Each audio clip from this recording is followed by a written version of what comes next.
Hello everyone, I hope you're well. I hope you all had a good week. You probably can imagine we're now gearing up to Yom Tov, to Rosh Hashanah. You should have all received letters letting you know how to book your seats for Yom Tov. Please do that so we can have a good idea of who plans to come. We also you should have received an email about a beautiful salichas that we're going to be hosting. We're going to be having in Childwall at 10:30 next Motzei Shabbos. That's the 12th, I think. And we also have planned a fantastic pre-Yom Tov program of inspiration. We have great speakers lined up, cookery demos. We have opportunities to ask questions about Yom Tov and davening at home.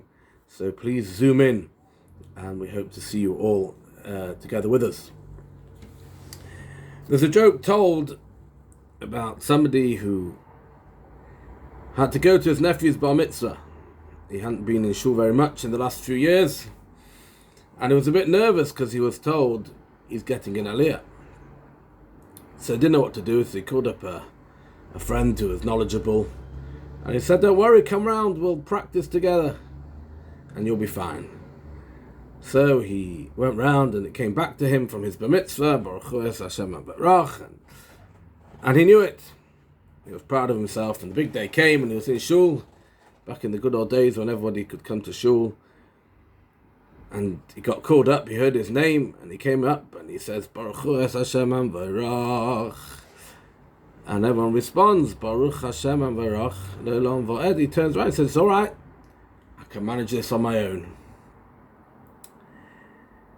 This joke, I was reminded of it because there's a very interesting part of this week's Sedra.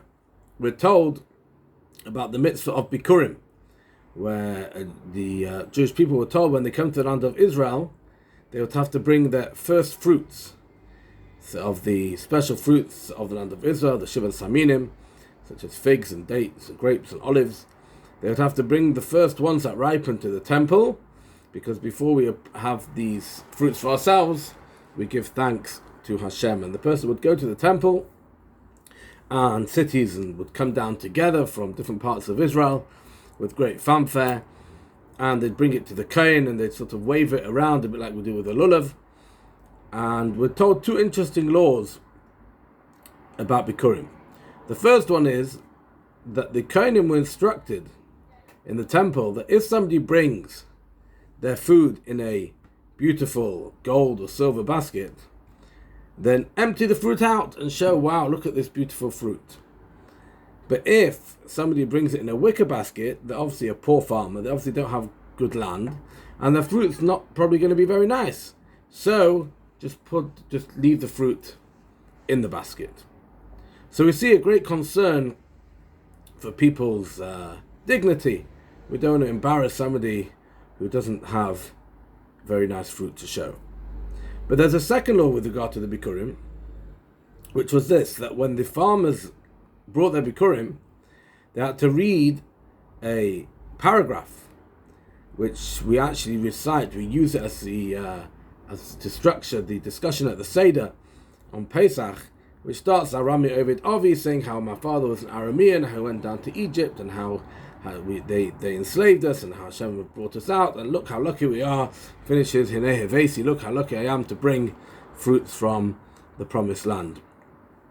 And we're told that the farmers were supposed to read it themselves, but if the farmer wasn't capable of reading, again in those days not everyone was literate, people could grow up in little villages without any good quality teaching. Of course they didn't have printed Sidurim, so not everyone could read. So if they couldn't read it or they didn't know it, then the Kohen would read it for them. And then what they found was that a lot of farmers stopped bringing Bikurim because they'd be embarrassed that they couldn't read. So because of that, they decided from now on, the Kohen will just read for everybody, and then we won't know who can read and can't read, and it won't be embarrassing. But the question is this: why, when it came to the baskets, initially, did we say straight away that don't embarrass the poor farmer, just leave the food in the basket? Whereas when it came to the reading, We only responded, we only ensured that the Kohen would read for everyone when people stopped bringing. What about the embarrassment of the farmer who couldn't read? Why weren't we concerned for that? And I once heard a tremendous answer. A person's wealth is not really in their hands. It's decided by God. Hashem decides who's going to have wealth, who's going to have a lot of money, who's going to be poor. So the fact that the farmer's poor and he's only got a wicker basket and his lot in life was to have poor quality land is not his fault. Right? We don't want him to be embarrassed about that. So we'll leave the fruit in the basket. Whereas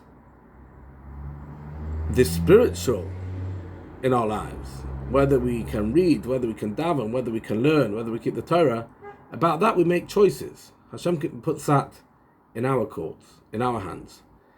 And therefore the farmer who couldn't read, if this year he can't read and he's a bit embarrassed, maybe he'll go and hire himself a teacher. Maybe he'll go and find somebody who can teach him to read and improve and change and grow. And therefore it wasn't embarrassing him because we don't care about him. We said if he can't read and he's a bit embarrassed, it might spur him on to do better. And it was only therefore as a last resort, when we saw that people weren't going to come anyway, they said, well, in that case, better at least to bring Bikurim. And we'll have to just have the Kohen read for everyone. And this is very important because we're coming now to a Yom Tov where we're all going to have to make choices. For some people, the choice will be to go to shul or not to go to shul. But if somebody's decided that they're not able to go to shul, they have the choice whether they're going to make the effort to daven at home, to engage in the mitzvahs, to make sure they go to one of the locations, special locations where we'll be blowing the shofar. These are things that we can do. And in fact, the shul is hoping to send everybody resources that they'll be able to use to engage in the davening. Many of you will have already machzorim in English, but these will be contracted and user-friendly. And I encourage you all to make the use of them, because remember, the spiritual, that's in our hands, that is our choice, and we have to make the right choices. I wish you all a good Shabbos.